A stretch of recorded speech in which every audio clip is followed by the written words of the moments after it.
वालेकुम रहमतुल्लाहि वबरकातुहू। दोस्तों आदाब, मैं डॉक्टर इस्माइल आपके सामने एक बार फिर एक मुद्दे को लेकर के हाजिर हुआ हूँ। इस वक्त में जो मुद्दा चल रहा है वो 2021 के हज को सफ़र को लेकर के है और काफ़ी इसमें समझने की बातें हैं।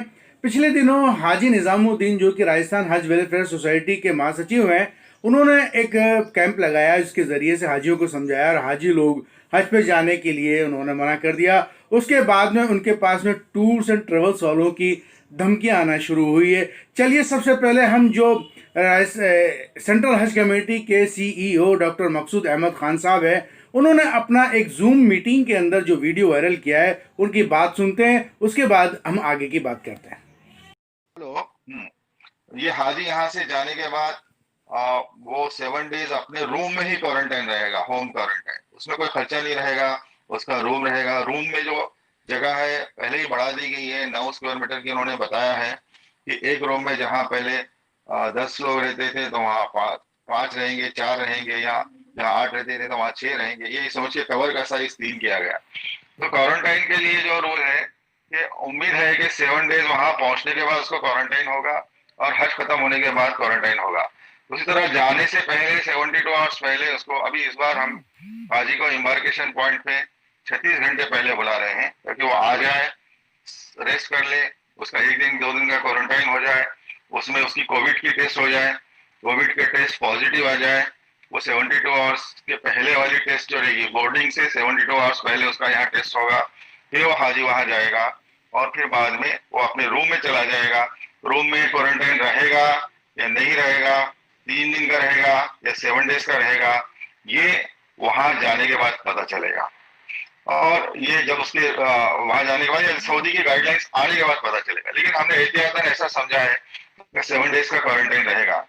उसके बाद वो वहां से अपनी सारी एक्टिविटीज करके जब हज से आ जाएगा तब भी 7 डेज क्वारंटाइन रहेगा। और हज से आने के बाद हमेशा जो देते हैं इम्बार्केशन सेलेक्ट करने का, वो नहीं है।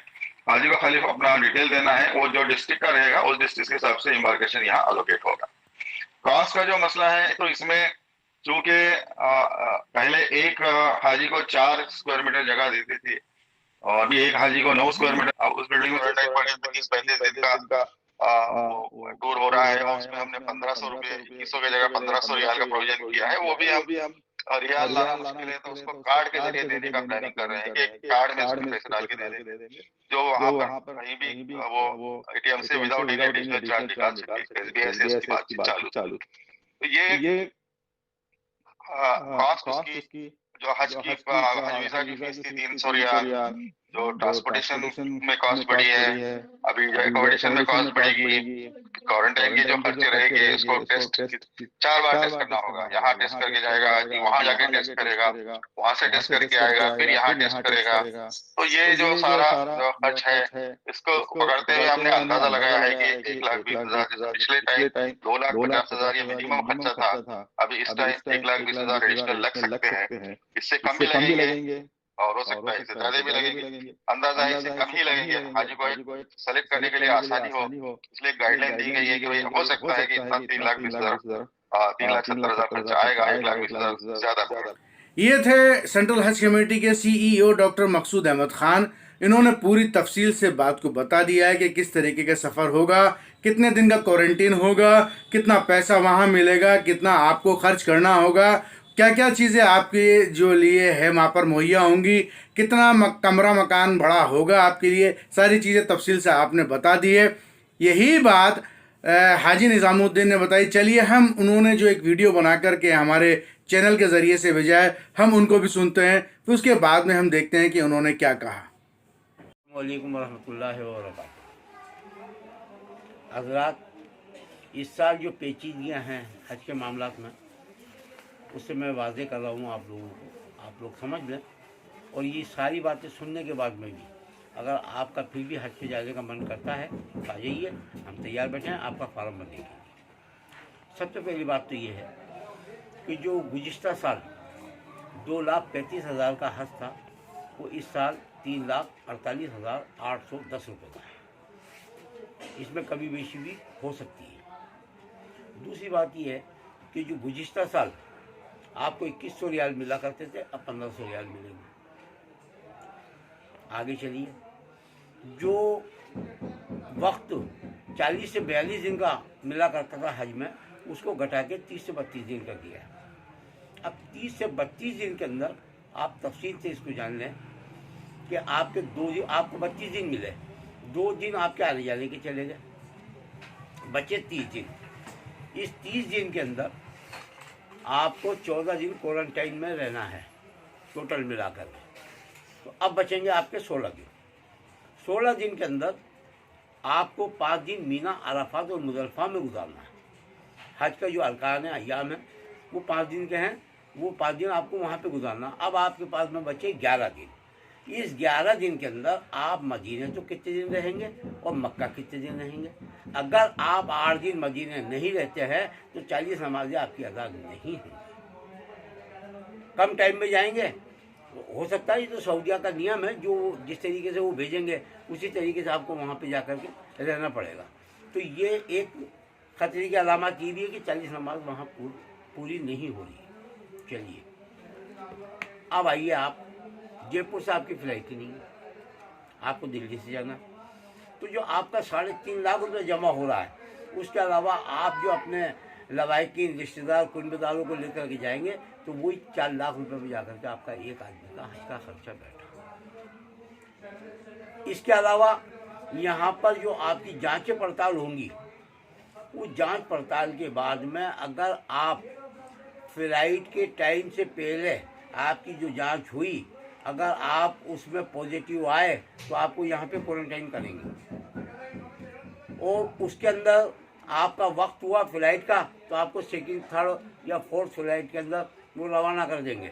और अगर आपका वक्त नहीं बचा, फ्लाइटें ख़त्म हो गई, तो आप यहाँ के यहीं रह गए, आप जा नहीं पाएंगे।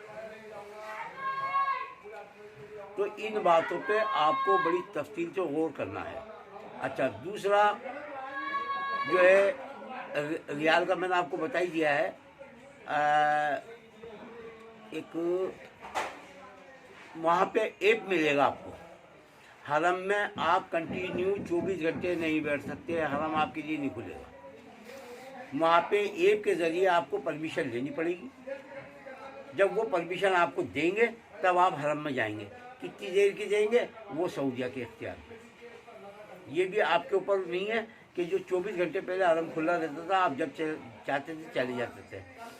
समझे, असवद का बोस आपको नहीं लेने देंगे, खाने काबा से आपको चिमटने नहीं देंगे, उसका हुदूद कायम कर दिया उन्होंने। उस हुदूद के बाहर ही आपको तवाफ करना है।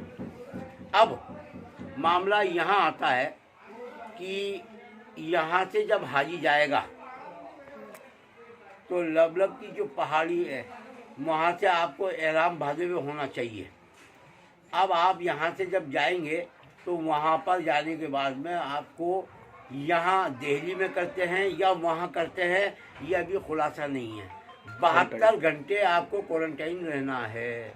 अगर वहाँ पर आपको क्वारंटाइन करवाया तो आपको 3 दिन एहराम की हालत में ही रहना पड़ेगा।